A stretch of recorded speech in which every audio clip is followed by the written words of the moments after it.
টঙ্গীর তুরাগ নদের তীরে শুরু হয়েছে তৃতীয় ধাপের বিশ্ব ইজতেমা। এ বিষয়ে আরো জানাতে সরাসরি যুক্ত হচ্ছেন সহকর্মী নজরুল ইসলাম। নজরুল, ইজতেমা ময়দানে মুসল্লিদের ভিড় কেমন দেখছেন, বিস্তারিত জানাবেন। তোবা, আপনি জানেন যে টঙ্গী তুরাগ নদীর তীরে বিশ্ব ইজতেমা আজকে 58তম বিশ্ব ইজতেমার তৃতীয় পর্ব অনুষ্ঠিত হচ্ছে। অর্থাৎ ছাদপন্থী যারা তাদের আজকে এই বিশ্ব ইজতেমা কিন্তু আপনার সব জায়গায় আপনার এখন কিন্তু খিত্তায় খিত্তায় সাধারণ যে মুসল্লিরা রয়েছে তারা কিন্তু অবস্থান নিয়েছেন এবং আমরা দেখতে পেয়েছি যে বিভিন্ন খিত্তার মধ্যে কিন্তু ধর্মীয় যে আলোচনা সেটা কিন্তু হচ্ছে এবং এখন মানে চায়ের বিরতি রয়েছে, নাস্তার বিরতি পরে এখন পর্যন্ত কিন্তু কেউ আপনি খিত্তায় প্রবেশ করেনি, হাঁটাহাঁটি বিভিন্ন জায়গায় করছেন। কিন্তু এরপরে কিন্তু আপনার বৃহত্তর যে জুমার নামাজ আদায় করবেন সবাই, এর জন্য কিন্তু আপনার গাজীপুরের আশপাশের যে সমস্ত জেলাগুলো রয়েছে সেই সমস্ত জেলাগুলো থেকে কিন্তু আপনার লক্ষ লক্ষ ধর্মপ্রাণ মুসল্লিরা কিন্তু ইতিমধ্যেই তুরাগ পাড়ে কিন্তু আসতে শুরু করেছে।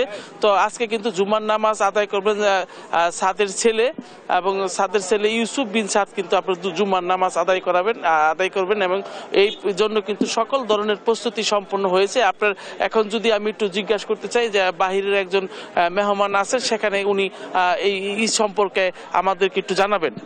Alhamdulillah, I'm from Indonesia. Until now, the last information, maybe Indonesia came to Bangladesh Ijtima 500 up 600 person come to the big Ijtima, and in the big Ijtima in Bangladesh, so many country come to here. It's the Allah give boycott for Bangladesh person, and one thing, somosto manus must be cermas protect bocor, inshallah.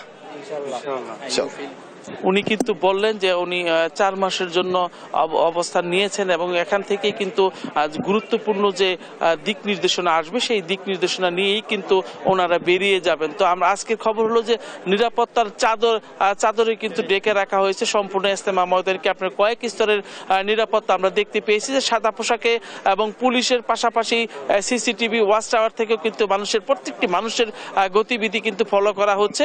তো এইভাবেই কিন্তু আপনার সাধারণ যারা মুসল্লি তারাও কিন্তু পরিবেশ দেখে কিন্তু সন্তুষ্টি প্রকাশ করেছেন। তো এই ছিল ইজতেমা ময়দান থেকে সর্বশেষ। তোয়া, আপনাকে ধন্যবাদ নজরুল। ইজতেমা ময়দানের বিষয়ে আমরা আরো জানবো এবং এই জন্য আমরা যুক্ত হচ্ছি সহকর্মী আলিমুজ্জামান সাফওয়ানের সঙ্গে। সাফওয়ান, আপনি আমাদেরকে জানাবেন যে ইজতেমা ময়দানে মুসল্লিদের ভিড় আপনি কেমন দেখছেন? তো সকাল থেকে যেটি জানাচ্ছিলাম যে সারা দেশ থেকে সারা দেশের বাইরে যত মুসল্লিরা আছেন সবাই কিন্তু আসতে শুরু করেছেন এই ইজতেমা ময়দানে। কারণ জানেন আজকে কিন্তু পবিত্র জুম্মার দিন, পাশাপাশি আজকে শবে বরাত রয়েছে। তো বিশ্ব ইজতেমার ইতিহাসে সর্বপ্রথম আজকেই কিন্তু একই দিনে জুম্মা এবং এই যে শবে বরাত সেটি হওয়ার কথা রয়েছে ইজতেমার ময়দানে। এছাড়া এখানকার যারা আয়োজক রয়েছেন তারা যেটি বলছেন যে বিদেশি মেহমানরা যেহেতু এই ইজতেমা অনুষ্ঠিত হওয়া নিয়ে একটি সংশয় ছিল, তারিখ নিয়ে একটি জটিলতা ছিল, যার কারণে অনেক মেহমান এসে এখনো যোগ দিতে পারেনি। তাদের অনেকেরই ভিসা জটিলতা হয়েছে, অনেকে ভিসার মেয়াদ পার হয়ে গিয়েছে এমনও বলেছেন আমাদেরকে।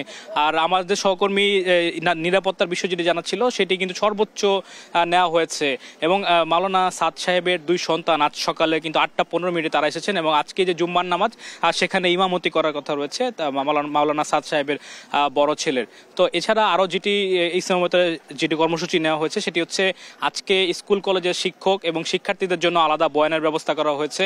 পাশাপাশি যারা সরকারি কর্মচারী রয়েছেন তাদের জন্য বয়ানের ব্যবস্থা এবং যারা কানে শুনতে পান না বধির তাদের জন্য কিন্তু বয়ানের কর্মসূচি এখান থেকে নেওয়া হয়েছে।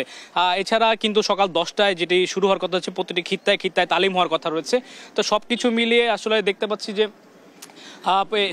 খুবই মানে একটা সুষ্ঠু পরিবেশের মধ্যে এবার ইজতেমা সেটি সম্পন্ন হচ্ছে এবং যেহেতু ভাগে ভাগে হয়েছে ইজতেমাগুলো, তো সুতরাং লোকজনেরও কিন্তু খুব একটা যে চাপ সেটি কিন্তু আমরা দেখতে পাচ্ছি না। তারা তাদের যে ইবাদত আমল সেটি কিন্তু খুব সন্তুষ্টির সাথে করতে পারছেন বলে আমাদেরকে জানিয়েছেন। তো আমার কাছে এই ছিল ইজতেমার ময়দান থেকে সর্বশেষ খবর।